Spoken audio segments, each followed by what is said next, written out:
I'm a walking, living legend, ain't no doubt about it. Stack my money to the sky, I'm just grinding out here. I'm a walking, living legend, ain't no doubt about it. All my faith is in God, that's the reason why I'm here. I'm a walking, living legend, ain't no doubt about it. No doubt about it, said ain't no doubt about it. I'm a walking, living legend, ain't no doubt about it. No doubt about it, said ain't no doubt about it. All right, we're back. I'm sitting here with Genell Dorty, and we're getting ready to talk a little bit more about her. So, Genell, why don't you go ahead and tell me a little bit more about yourself? Well, I was born in Flint, Michigan, but pretty much raised here in Lansing. We moved here in the early 90s, raised by a single mother. I'm married with 3 kids, and this was my first actually printed, self-published poetry collection that I put out there. I love to cook. I love to write, of course, and read other people's poetry, like, going to cultural events, poetry events, jazz events, concerts, and things like that. All right, now I'm going to be a little bit honest, you guys. She's being so modest. Like, I get a chance to work with Genell a couple times a week, and from what I've seen, from what I've noticed, her whole personality, her whole aura is all about, helping, serving, doing whatever she can to make sure that you are, getting things done, that you're shown in the best positive light. I mean, I couldn't see her ever speaking a foul word about anybody, but in reading her poetry, I know not to make her mad. So I've learned a lot about her through her book, and I'm like, she's mind-blowing. She blows you away. The way she tells the words on the page, the way she puts things in a certain order, I felt like I was sitting there and could actually feel and experience what she was experiencing when she wrote it. So don't let her fool you. You got to get this book. If you haven't, heard anything about her, you're about to know who she is.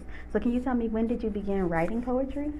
I remember I was really young when I really fell in love with writing. I actually started writing short stories, and it mostly be based on me and my friends and what we were currently going into. It wasn't actually until high school that I really got introduced and fell in love with writing poetry.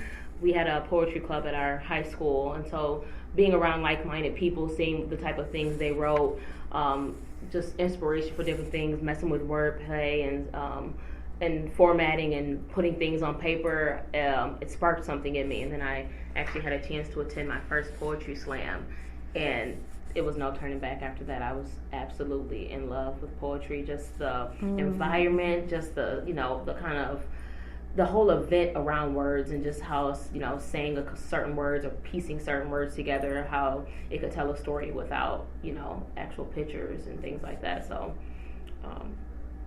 yeah, it's been a long time coming, absolutely. I used to write a lot, like in my phone and, on the computer and things like that. So I write in different types of ways, but I feel like I've been writing, it's been a long time. Okay.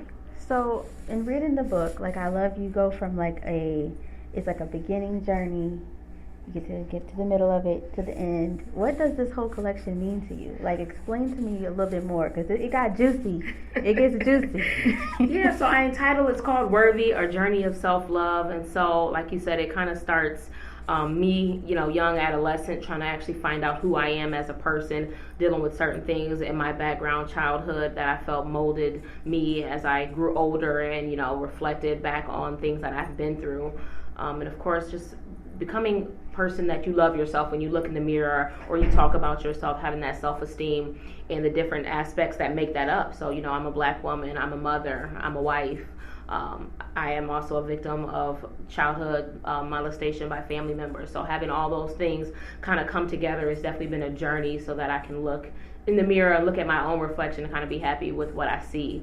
So this collection is kind of a mix, I guess, of all those different aspects of my life kind of coming together to kind of give you an intro to who I am.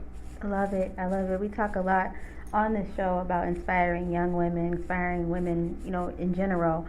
But I love the fact that you come from a very raw cut situation, and you show that, hey, you can be successful. It doesn't matter what you've been through or what you're going through. You're always going to have a journey that you're going to pass. Absolutely. And I love it. What is the process? What does it look like writing this book? Like, what did you have to go through? I know that she says there's a lot of life stuff going on. This is real life for you. But like me, I've been through things. I can't put words together on a page like that. But for a young writer or somebody who maybe is going through stuff and they don't know how to put the words on a page, tell me your process so maybe they can have kind of a roadmap So early on in poetry, it kind of hit me like you can't write when you want to write about what you want to write about. Because I would remember sitting there like, well, I want to write about, heartbreak, or I want to write about discrimination in the workplace. I want to write about new love or something. And like, I want to write it now.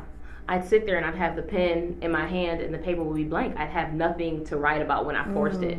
So my process is truly about letting the words and the situations speak to me. I'll get inspiration while I'm in the middle of work and I have to grab my phone and write down a train of thought or write down a line, and that line will speak to me later, and it'll have the rest of the poem will come along, So my process is kind of, I take my time. So for this book, even though I've been writing a long time, getting the collection together and getting exactly what I wanted to look like and the flow that I wanted to look like, it took a lot longer than had I sat down and forced myself to write about particular subjects.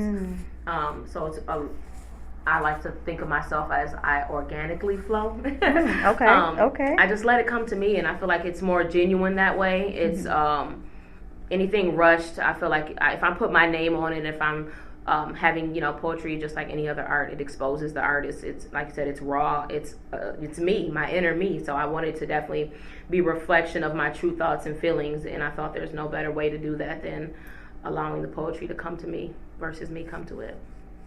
Okay. What are your highest hopes for this book? And I'm gonna tie that in with another question. What do you want this book to do for the people that read it? My highest hopes, actually getting the book out there and publishing it. And that is, it took a long time. I always wrote. I kept notebooks. The last couple years, my girlfriends have been pushing me, getting me self-publishing books and getting me marketing know-how and all those kind of things. So it was a journey just getting to a point where it was on paper, it was copyrighted, and it was actually in print. So my highest hopes is that it's appreciated. I didn't have I'm going to be a bestseller. I'm going to have my books in Barnes and Nobles. That was never it. I just wanted my story to reach someone that could relate to my story.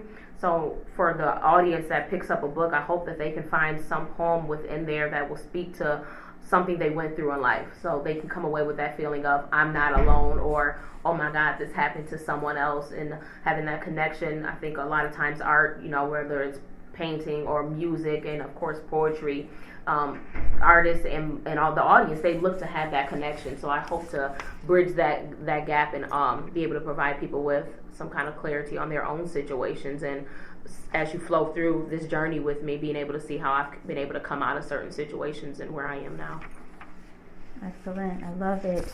You talk a lot about the fabric of life and leaving an imprint that's lasting, and just in reading the book and just the different poems that I read, and I can't say that I've read every poem, but the ones that I've read, I've made sure that I went through each chapter and picked out one that I liked.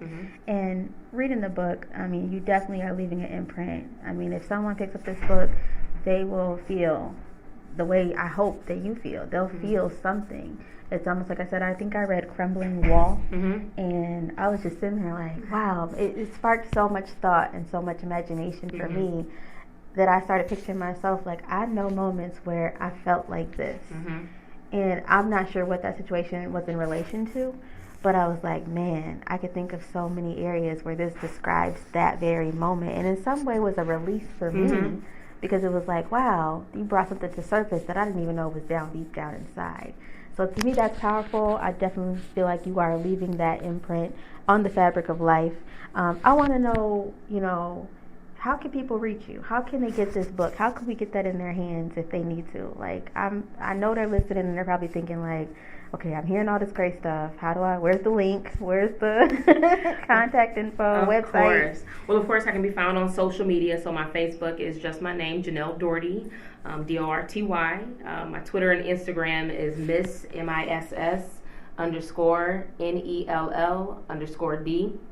My book is available for purchase directly from Amazon, and it's also, I have a blog that I've been working on and trying to kind of get off the ground, and it's Genell, so GENELLS JTW blogspot.com, so Genell's Journey Towards Worth.blogspot.com, and there's a PayPal link on there, so you can get a direct author signed copy directly from me that I can send over to you that way. Like I said, I'm getting the blog off the ground, so I'm trying to get it where I can, have the platform to interact with people and things like that. But of course, I'm always available on social media versus anywhere else. All right, and I'll make sure that we get the links down there for you. So the links that should be linked to the web to this podcast, there should be links, whether you're listening by a pod or a webisode or through the radio. The links will be available to you. Now, do you plan on writing more? Actually, yes. So I'm kind of halfway through working on my second book right now. I've got about 14, 15 poems that are laid out, and hopefully I'm going to have working with the artist to have some original pieces. This the collection I put out right now is just straight text, so I'm hoping to get working with the artist to kind of again organically. So my thought process behind that was providing them with the pieces and allowing them to speak as an artist of what that poem spoke to them, so get some pieces throughout the book. Still kind of playing around with the title, but this one is kind of going to focus more on 3 chapters. Of course, growing up at parenthood. So my father, he was an absent father that dealt a lot with drug abuse and just being an absentee father. So how I dealt with that came out of that situation. I'm going to talk a lot about my mother as a single mother growing up with her, and she died when I was young, so dealing with all of that, and of course ending it with how all of that has influenced me as a young mother myself. So I hope to have that out by this time next year. I'm still working on the final touches, and again, I hope to have it out next year, but at this point I don't feel like it's done. I don't feel like I have enough of the pieces or stories that I want to be told, so I'm just waiting for the poems to come to me and finish up some of those pieces. Excellent. Well, we will be waiting for sure. Just one more thing I want to touch on, because I know that a lot of our listeners are moms. Mm-hmm. We are working women. Mm-hmm. We are pushing every day, and to hear all the things that you're doing and the fact that you are a mom, how has this journey been for you? You know, how do you find time to write? You got the little ones. Yes. For a long time, there was, especially when that pregnancy and newborn stage, there was long stretches where I didn't write. Just a combination of exhaustion and time management. I didn't have that opportunity to sit and be still and write. So again, it would be those times where an idea would come to mind, making sure I wrote it down on paper, being able to pick stuff back up. I've been blessed that that's a way that I can work. I can write down ideas and still be able to come back to them later. So I definitely do a lot of piece writing. I piece things together throughout. But I would like to say that throughout everything, seeing my name in print, all of that, it's been a joy. Having people read my book, give me feedback, just as you have today, has absolutely been amazing. But there has almost been nothing to date beyond actually my children and being married, getting married, that has brought me enough joy and the feeling of accomplishment is when I put my first bulk order in for books. So I put a this is the self-poetry publication route I went was print on demand. So I actually put in orders as I need them. So I put in my first book order of 50, I think it was either 50 or 75. And it took a couple weeks for them to come in the mail. I got home, it was a big box. Mom, your name's on this box, what is this?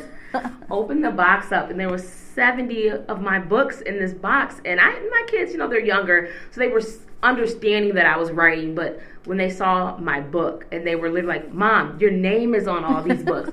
Mom, this is your books.